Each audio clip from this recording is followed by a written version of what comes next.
दोस्तों लाजवाब रहा भारत बनाम इंग्लैंड के बीच में तीसरे टेस्ट मुकाबले का दूसरा दिन। कई गेंदबाजों ने अपनी गेंदबाजी से हाहाकार मचाया, तो बता दें आपको पूरी हाईलाइट। दोस्तों आप सभी को बता दें दूसरे दिन ये मुकाबला शानदार रहा। इंग्लैंड ने अपनी पहली इनिंग में पहले दिन 251 रन बनाए थे 4 विकेट खोकर, जहां जो रूट 99 रन पर थे और उन्होंने दिन की शुरुआत में अपना शतक पूरा किया।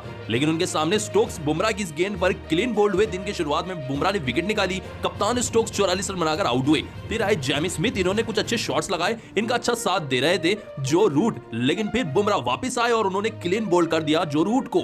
104 रन बनाकर रूट की बड़ी विकेट मिली भारतीय टीम को। दोस्तों इनकी अगली ही गेंद पर क्रिस वोक्स भी बुमराह के 2 गेंदों पर दूसरे विकेट के शिकार बने। दोस्तों लेकिन जेमी स्मिथ ने इस मुकाबले में बेहतरीन पारी खेली और अर्धशतक लगाया। 350 के पार इन्होंने लेकर चले गए इनिंग को। अंत में बुमराह ने इस तरीके से विकेट निकालकर 5 विकेटें पूरी की और इंग्लैंड को ऑल आउट किया और जेमी स्मिथ को भी। दोस्तों अंत में जेमी स्मिथ ने 51 और उनके साथ ब्रेंडन कार्स ने 56 रनों की पारी खेली, जिसके चलते 387 रन तक इंग्लैंड की टीम पहुंच पाई। ऐसे में अब बारी थी भारतीय टीम की पहली इनिंग की। दोस्तों जायसवाल व राहुल ने शुरुआत तो अच्छी दिलाई, लेकिन 3 साल के बाद टेस्ट मुकाबले में वापसी कर रहे आर्चर ने आते ही इस तरीके से जायसवाल को स्लिप में आउट कराया बल्ले का एज के चलते, जिसके चलते 13 रन बनाकर जायसवाल आउट हुए।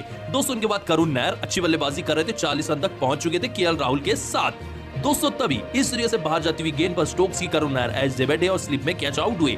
40 रन बनाकर करुण नायर इस मुकाबले में आउट हुए। दोस्तों आप सभी को बता दें इस मुकाबले में केएल राहुल अच्छी पारी खेल रहे थे, उनका साथ देने आया शुभमन गिल। तभी वोक्स की इस गेंद पर शुभमन गिल इस तरीके से एज से बैठे और कैच आउट हुए। कप्तान शुभमन गिल 16 रन बनाकर आउट हुए, इंग्लैंड को बड़ी विकेट मिली। दोस्तों उनके बाद ऋषभ पंत आए, केएल राहुल उनका अच्छा साथ दे रहे थे और केएल राहुल ने दिन के अंत तक अर्धशतक लगाया और दिन यहीं पर समाप्त हुआ। 145 रन पर 3 विकेट गिर चुके हैं भारतीय टीम के। अभी भी 240 रनों से पीछे है भारतीय टीम इंग्लैंड से। लेकिन आपको क्या लगता है, क्या भारतीय टीम तीसरे दिन वापसी कर पाएगी? कौन बता। दोस्तों शुरू हो चुका है भारत बनाम इंग्लैंड के बीच में तीसरे टेस्ट मुकाबले का पहला दिन, तो बता दें आपको पूरी हाईलाइट। दोस्तों सीरीज 1 और 1 से बराबर हो चुकी है। मैच की शुरुआत सचिन तेंदुलकर ने बेल बजाकर की लॉर्ड्स के मैदान पर। 200 टॉस की अगर हम बात करें तो स्टोक्स ने टॉस को जीता और पहले बल्लेबाजी को चुना, जिसके चलते इंग्लैंड की टीम की तरफ से बेन डकेट सलामी बल्लेबाज बनकर आए। भारतीय टीम की गेंदबाजी की शुरुआत बुमराह ने की, दूसरे सलामी बल्लेबाज से जैक क्रॉली। दोनों के बीच में शुरुआत की अगर हम बात करें तो ड्रिंक्स तक तो बल्लेबाजी अच्छी चली, 34 रन तक कोई विकेट नहीं गिरी। दोस्तों तब जाकर आए नीतीश कुमार रेड्डी और रेड्डी की इस गेंद पर डकेट एज से बैठे चौका लगाने के चक्कर में और पंत ने कैच पकड़ ली। 23 रन बनाकर डकेट आउट हुए। 230 नंबर पर आए ओली पोप। दोस्तों उनके साथ बल्लेबाजी कर रहे थे जैक क्रॉली। तभी अगली ही ओवर की पहली गेंद पर नीतीश कुमार रेड्डी की एज से बैठे क्रॉली भी और कैच आउट हुए, जिसके चलते इस मुकाबले में जैक क्रॉली भी 18 रन बनाकर आउट हुए। दोस्तों आप सभी को बता दें उनके बाद आए तीसरे नंबर पर इंग्लैंड के मशहूर बल्लेबाज जो रूट और ओली पोप, और रूट के बीच में साझेदारी हो ही रही थी। दोस्तों आप सभी को बता दें अच्छी बल्लेबाजी हो रही थी, तब जाकर पोप 20 सीरीज से आउट हुए।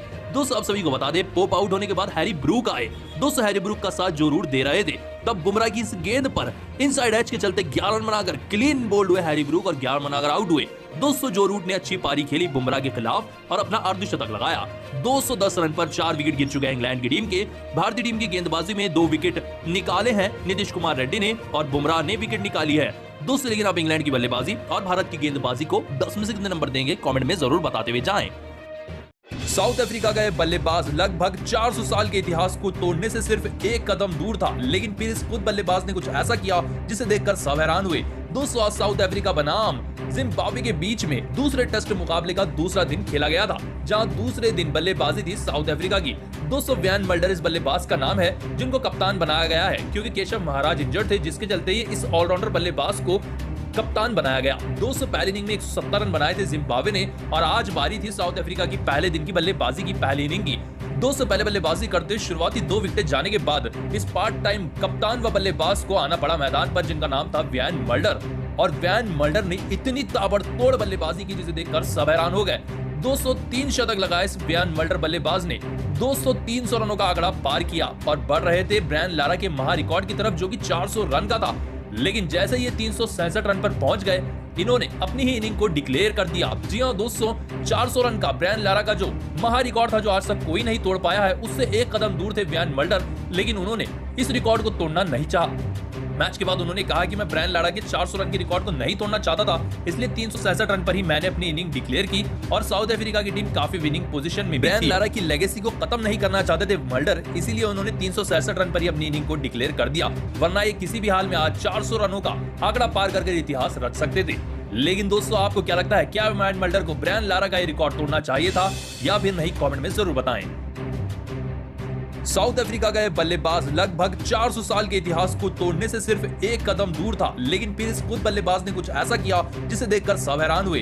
दोस्तों, आज साउथ अफ्रीका बनाम जिम्बाब्वे के बीच में दूसरे टेस्ट मुकाबले का दूसरा दिन खेला गया था, जहां दूसरे दिन बल्लेबाजी थी साउथ अफ्रीका की। दोस्तों, वैन मल्डर इस बल्लेबाज का नाम है जिनको कप्तान बनाया गया है, क्योंकि केशव महाराज इंजर्ड थे, जिसके चलते ही इस ऑलराउंडर बल्लेबाज को कप्तान बनाया गया। दोस्तों, पहली इनिंग में 170 रन बनाए थे जिम्बाब्वे ने, और आज बारी थी साउथ अफ्रीका की पहले दिन की बल्लेबाजी की पहली इनिंग की। दोस्तों, पहले बल्लेबाजी करते शुरुआती 2 विकेट जाने के बाद इस पार्ट टाइम कप्तान व बल्लेबाज को आना पड़ा मैदान पर, जिनका नाम था वैन मल्डर। और वैन मल्डर ने इतनी ताबड़तोड़ बल्लेबाजी की जिसे देखकर सब हैरान हो गए। 203 शतक लगाए इस वैन मल्डर बल्लेबाज ने, 300 रनों का आंकड़ा पार किया और बढ़ रहे थे ब्रायन लारा के महा रिकॉर्ड की तरफ, जो कि 400 रन का था। लेकिन जैसे ये 367 रन पर पहुंच गए, इन्होंने अपनी ही इनिंग को डिक्लेयर कर दिया। जी हां दोस्तों, 400 रन का ब्रायन लारा का जो महा रिकॉर्ड था, जो आज तक कोई नहीं तोड़ पाया है, उससे एक कदम दूर थे वैन मल्डर, लेकिन उन्होंने इस रिकॉर्ड को तोड़ना नहीं चाहा। मैच के बाद उन्होंने कहा कि मैं ब्रायन लारा के 400 रन के रिकॉर्ड को नहीं तोड़ना चाहता था, इसलिए 367 रन पर ही मैंने अपनी इनिंग डिक्लेयर की, और साउथ अफ्रीका की टीम काफी विनिंग पोजीशन में भी थी। ब्रायन लारा की लेगेसी को खत्म नहीं करना चाहते थे मल्डर, इसीलिए उन्होंने 367 रन पर ही अपनी इनिंग को डिक्लेयर कर दिया, वरना ये किसी भी हाल में आज 400 रनों का आंकड़ा पार करके इतिहास रख सकते थे। लेकिन दोस्तों, आपको क्या लगता है, क्या वैन मल्डर को ब्रायन लारा का ये रिकॉर्ड तोड़ना चाहिए था या फिर नहीं? कमेंट में जरूर बताएं।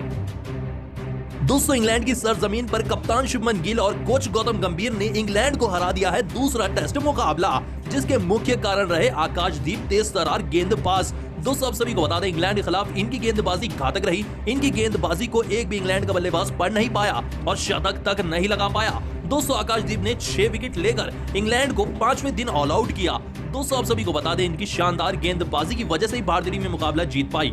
दोस्तों, अगर रिकॉर्ड की अगर हम बात करें तो भारतीय टीम ने 336 रनों से इस महामुकाबले को जीत लिया इस टेस्ट मुकाबले के 5वें दिन। दोस्तों, 5वें दिन 606 रन लगाने थे इंग्लैंड को, और इंग्लैंड की टीम ऑल आउट हो गई मात्र 271 रन पर, जिसमें 6 विकेट तो कुल आकाशदीप ने ही लिए। दोस्तों, ब्रिमिंघम के मैदान पर आज तक एक बार भी भारतीय टीम टेस्ट मुकाबला नहीं जीत पाई थी, लेकिन कप्तान शुभमन गिल ने पहली इनिंग में 267 रन और दूसरी इनिंग में 150 रन और फिर आकाशदीप के 6 विकेटों के चलते भारतीय टीम को शानदार जीत मिली। भारतीय टीम की जीत के सिर्फ 2 ही मुख्य कारण रहे, बल्लेबाजी में शुभमन गिल, गेंदबाजी में आकाशदीप। दोस्तों, ये रहा स्कोर कार्ड। हाईलाइट की अगर हम बात करें तो हाईलाइट रही शुभमन गिल की बल्लेबाजी, जिन्होंने एक ही मुकाबले में 400 रन लगाए, और आकाशदीप की गेंदबाजी, जिन्होंने एक ही टेस्ट मुकाबले में कुल 10 विकेट निकाले इस महामुकाबले में। लेकिन आप भारतीय टीम की शानदार जीत को 10 में से कितने नंबर देंगे? कमेंट में जरूर बताएं। पहली इनिंग में 250 रन, दूसरी इनिंग में 150 रन, एक तरफा बल्लेबाजी शुभमन गिल की, दूसरी तरफ आकाशदीप की घातक गेंदबाजी लेकर चली गई इंग्लैंड के हाथ से मुकाबला दूसरा टेस्ट। दोस्तों, आज भारत बनाम इंग्लैंड के बीच में दूसरे टेस्ट मुकाबले का 14 दिन भी समाप्त हुआ और 14 दिन पूरी तरह से भारतीय टीम के नाम